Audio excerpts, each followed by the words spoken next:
Hi കൂട്ടുകാരെ, കളി വീട്ടിലേക്ക് സ്വാഗതം. ഇന്ന് നമ്മൾ അമ്മു എന്ന കുട്ടിയുടെയും അതുപോലെ ആ കുട്ടിയുടെ വീട്ടിലുണ്ടായിരുന്ന പെറ്റായ മിന്നു എന്ന പൂച്ചയുടെയും കഥ കേട്ടാലോ? എല്ലാവരും റെഡിയല്ലേ? ഇതാണ് നമ്മുടെ അമ്മു, ഇതാണ് നമ്മുടെ മിന്നു. അമ്മുവിൻ്റെ വീട്ടിലെ പെറ്റായിരുന്നു മിന്നു. അതുപോലെ അവിടെ എല്ലാവർക്കും മിന്നുവിനെ ഭയങ്കര ഇഷ്ടമായി. അതിലും അധികം ഇഷ്ടമായിരുന്നു മിന്നുവിന്. അമ്മുവിൻ്റെ കൂടെ തന്നെയായിരിക്കും മിന്നു. അതുപോലെ അമ്മു എന്ത് കിട്ടിയാലും മിന്നുവിന് കൊടുക്കുമായിരുന്നു. അതുപോലെ അമ്മുവിൻ്റെ പിന്നാലെ തന്നെ ഉണ്ടാകുമായിരുന്നു മിന്നു. അങ്ങനെ ഇവർ വളരെ അടുത്ത സുഹൃത്തുക്കളായിരുന്നു. അങ്ങനെ ഒരു രാവിലെ എണീച്ചപ്പോൾ മിന്നുവിന് തോന്നി ഇന്ന് അമ്മുവിനെ പറ്റിക്കാമെന്ന്.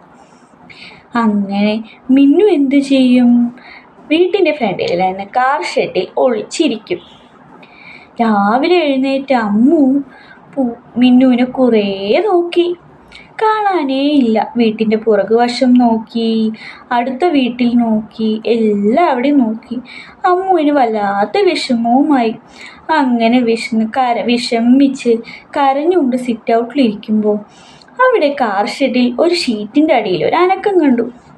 പൊക്കി നോക്കിയപ്പോൾ ആരാ? നമ്മുടെ മിന്നു. രണ്ടുപേരും കെട്ടിപ്പിടിച്ചു. എന്നിട്ട് മിന്നു പറഞ്ഞു, ഞാൻ നിന്നെ പറ്റിക്കാൻ നോക്കിയതാ, പക്ഷേ ഞാൻ ശരിക്കും പെട്ടുപോയി. അത് കേട്ട് ചിരിച്ചുകൊണ്ട് ഒന്നും കൂടി കെട്ടിപ്പിടിച്ച് ഇവർ അങ്ങനെ ഉള്ളിലോട്ട് പോയി. അപ്പോൾ ഇന്നത്തെ കഥ നിങ്ങൾക്ക് ഇഷ്ടപ്പെട്ടോ?